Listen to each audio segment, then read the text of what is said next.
It's the late afternoon of August the 2nd, 2021.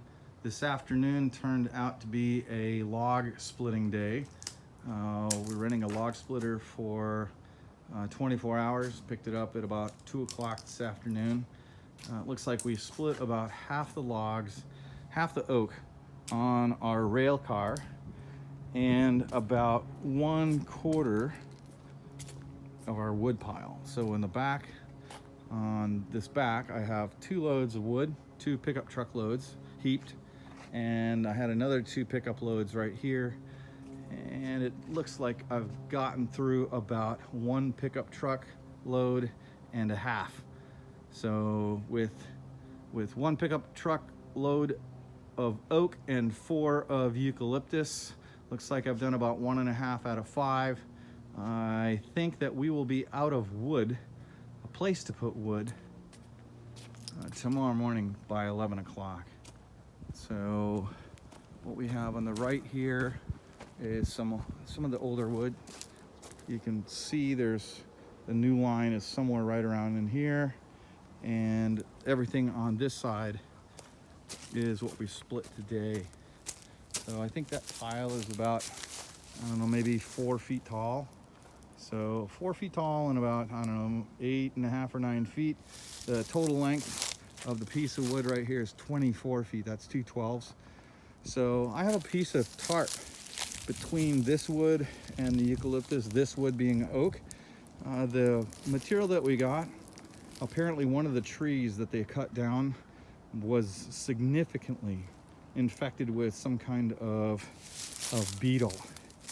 And I don't know if I can find any of the holes. You can see the holes right here.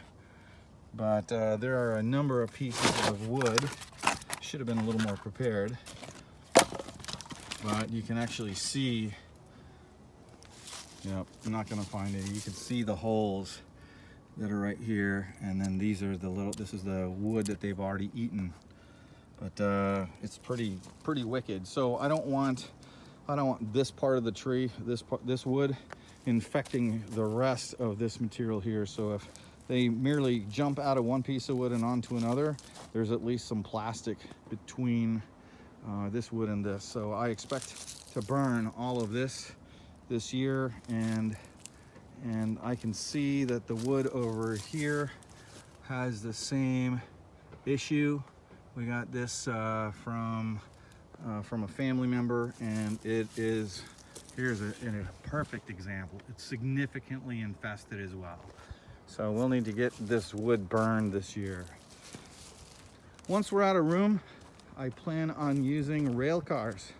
I have a little mock-up at the back of the house that I'm not going to run to right now, and how I'm going to modify these cars to hold 2 rows of wood, very similar to in the tomato industry in Florida, staking trailers, where they use 2x4 box steel, maybe 4 or 5 inches tall, and they shove 2x4 down on the end in 2 places here to hold 1 row, and then 2 places here to hold the other row. Those will come up maybe, I don't know, 4 or 5 feet. And that'll allow me, well, I'm thinking that I can store 3.5 to 4 feet tall wood. With the cars being 10 feet long, I can get about 20 feet of wood, 20 running feet of wood on each rail car. And like I said, up here, I'm stacking about 4 feet to 4.5 feet. And this line right here, this 24 feet here and 20 feet here. So if I had 2 rail cars, I could probably store at least the amount of wood that's currently right there. So 3 rail cars, and I could store more than what I'm capable of storing right here.